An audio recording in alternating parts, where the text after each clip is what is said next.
முதல் வாசகம். இறைவாக்கினர் தானியேல் நூலிலிருந்து வாசகம். நான் பார்த்து கொண்டிருக்கையில் அரியணைகள் அமைக்கப்பட்டன. தொன்மை வாய்ந்தவர் அங்கு அமர்ந்தார். அவருடைய ஆடை வெண்பனி போலவும் அவரது தலைமுடி தூய பஞ்சு போலவும் இருந்தன.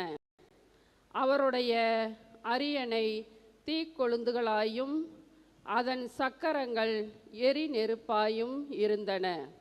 அவர் முன்னிலையில் இருந்து நெருப்பாலான ஓடை பாய்ந்தோடி வந்தது. 10,000 பேர் அவருக்கு பணிபுரிந்தார்கள். பல கோடி பேர் அவர் முன் நின்றார்கள். நீதிமன்றம் தீர்ப்பு வழங்க அமர்ந்தது. நூல்கள் திறந்து வைக்கப்பட்டன. இரவில் நான் கண்ட காட்சியாவது, வானத்தின் மேகங்களின் மீதும் மானிட மகனைப் போன்ற ஒருவர் தோன்றினார். இதோ தொன்மை வாய்ந்தவர் அவர் அருகில் அவர் வந்தார். அவர் திருமண் கொண்டு வரப்பட்டார். ஆட்சியுரிமையும் மாட்சியும் அரசும் அவருக்கு கொடுக்கப்பட்டன.